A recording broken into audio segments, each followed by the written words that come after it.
Hi and welcome to my channel, which aims to teach people about my financial journey towards financial freedom and hopefully teach people about the basics of personal finance products, personal finance and financial well-being. I'm Dave and I work in financial services, and it amazes me the number of people who do not understand the basics of personal finance, financial products, mainly because we don't teach it in school or we think it's taboo to talk about the subject to our friends and families. The videos in this channel will be a mixture of my personal development towards financial freedom and will hopefully be about investment products, personal finance to improve people's well-being so they can reach their aims or their financial ambitions. Remember, if you like the videos in this channel, remember to smash the like button, subscribe to this channel so we can grow and reach a wider audience. Now let's get on with the latest video. Today's video is about my monthly SIPP review for March 2021. Started the month with a fund value of £79,200. Finished the month with a value of £84,348. A monthly profit of £5,148.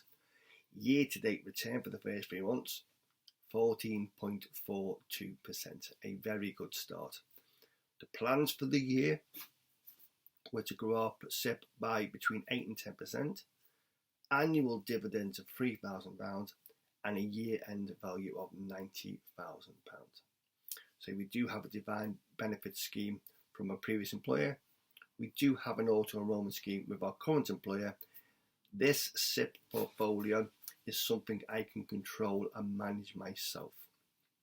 We do make monthly contributions of £100.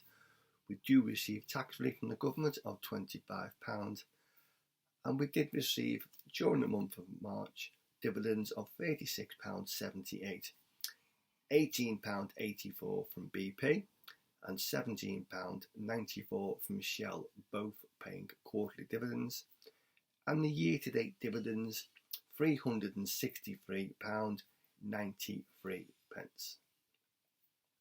A quick overview of our shareholdings. We own 17 shares, 6 in profit, 11 in loss, and our shares make up 80% of our portfolio. 65% of our portfolio is in the FTSE 100, 15% is in the FTSE 250. I'm not going to go through all 17 shares, but just an overview of our largest holdings and why we hold them. Our largest holding is Aviva, 18% of our portfolio, 3,865 shares, worth nearly £16,000. Slight profit since we bought it, but Aviva is a long-term hold. It's been on a recent restructuring, so it's got rid of a lot of countries or companies in countries they no longer wish to be associated with. It's going to concentrate on a much shorter expansion plan moving forwards. Okay, so hopefully we'll be cash rich, dividends will be increased, a long-term hold. Our next shareholding is Lloyds Bank. We own 30,951 shares, 16% of our portfolio, down 14% since we bought it, but fund value or share value of around about £13,500. Again, a long-term hold. Dividends recently been reinstated. Hopefully they'll grow very forward, slowly, because we've got nearly 31,000 shares. Our next holding is Greggs the Bakers, 266 shares, £6,000, 7% of our portfolio, in profit of 90% since we bought it. Hopefully moving forwards, Greggs will reinstate the dividends, reinstate special dividends. They were a very cash-rich company. They have been on a very big expansion plan, mainly from the high street, but going on to garage forecourts, retail stations, etc. So away from the high street, but it is expanding. It is a growth company, and hopefully when the world goes back to some kind of normality in the UK, we'll have some very good growth figures, will reinstate some very good dividends. Our next shareholding is Barclays. We own 2,797 shares, £5,000, 6% of our portfolio down 1%. Dividends being recently instated, but again a long-term shareholding, hopefully when sentiment improves back in the UK banking sector.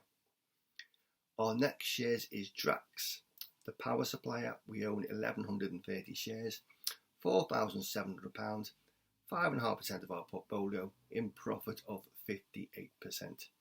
A very good company, has been on a recent buying spree, does pay very good dividends, and has recently increased its dividends moving forwards. Our next share is our best performing share by a long way, JD Sports. We own 500 shares, worth about £4,600, 5% of our portfolio, in profit over 100%. A very cash rich company. Hopefully when the high street reopens, growth will come back through the pipeline in the UK, but it has been on recent buying sprees in America, in Europe.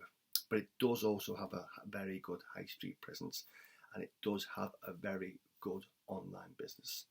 But that's one of the few shares we own solely as we see it as a growth share. And our smallest shareholding, we own John Menzies, the airport contractor, 252 shares. We did buy £1,000, now down to £850, down 15%, but it has been a very good share recovery lately. But hopefully moving forwards, UK and worldwide travel will take off, and it will reinstate dividends. It will be a cash-rich company. Just a quick overview of other shareholdings we do own in the portfolio. We do own Pennon the Water Group. We do own AG Bar, the retailers, and we do own Legal & General, another insurer, and we do own HSBC, the Worldwide Bank, hopefully reinstated to give us quarterly dividends moving forwards. We do own Royal Dutch Shell, and we do own BP, again for quarterly dividends moving forwards. Moving on then to our fund holdings. All of our fund holdings are active funds. We do not hold any ETFs or passive funds. Okay, we do own 6 funds, 5 in profit, 1 in loss, and it makes up about 20% of our portfolio. The funds are mainly predominantly UK based. Within the portfolio, 55% is in the UK and Europe, 25% is in the US, 20% is in Asia. Okay. Just a quick overview of our largest funds. Legal & General Technology Fund, £4,100, 5% of our portfolio, up 38% since we bought it. Okay. Legal & General and Technology Funds mainly have had a very good return in the last 12 months. They may not go 38% moving forwards, but hopefully through the holdings, Facebook, Amazon, etc., there will be some very long-term good shareholdings. Okay. Our next share is, or fund, is Ballygifford Positive Change, £3,300, 4% of our portfolio, offering profit of 23%. Whatever Ballygifford have done the last 12 months, every fund seems to have a very good return, got a very good track record, and hopefully again another good fund holding. Quite selective, not many holdings in the portfolio, but a good long-term fund because they're holding a number of quality shares. Our next fund is a Global Equity Fund, £3,100, 4% of our portfolio. Slight reduction in value lately, up 4%, but we've bought it to diversify, so it holds shares across the world. Our next shareholding is US Smaller Companies, £2,600, 3% of our portfolio, a profit of 34% since we bought it. UK shares, the S&P, US mid-smaller companies and smaller companies have had very good run lately moving forwards. Again, some very good companies in the portfolio. It was bought to diversify our portfolio, and hopefully sentiment carries on within the US moving forwards, and it will continue to be a very good shareholding or fund moving forwards.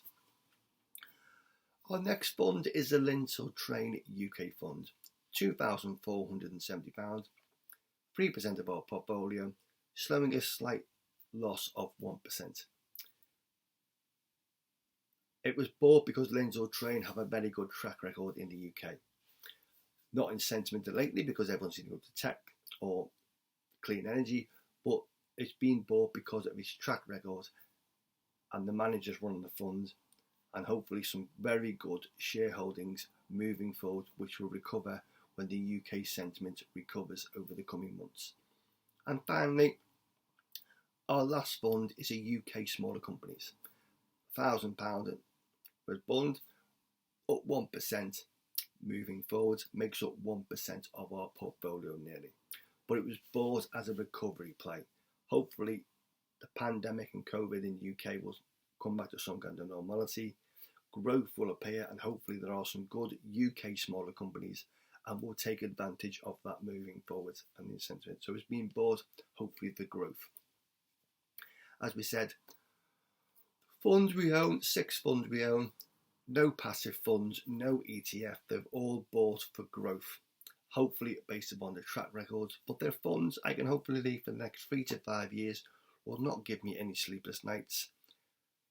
So unless sentiment change or the managers may change, they are funds I'm prepared to leave and keep holding for the next 3 to 5 years, and the returns will carry on moving forwards. Within the total portfolio, we did make one purchase during the month of March. We increased one of our current holdings.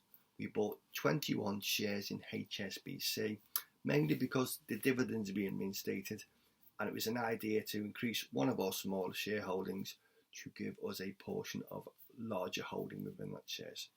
And moving forwards, the funds we do get and the dividends we do get will hopefully all be invested into our current shareholdings to make it easy to manage. As we said, we've got 17 shares in the portfolio, we've got 6 funds. So hopefully we do not want to create more funds because it will then be a greater burden to administrator and monitor those funds.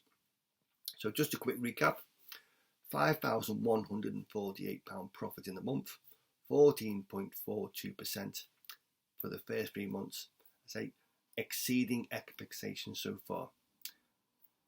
Hopefully the market will continue, okay, but as we said, all the shares and holdings we've got are what we see as good quality long-term shares. Hopefully will give us a bit of growth moving forwards, and mainly through the banking and insurance and the oil and gas sectors. Dividends will be increased and hopefully will give us the target figure of £3,000 dividends, which we will then reinvest into other funds within the portfolio. Remember, if you like the videos, smash the like button and we'll see you again soon.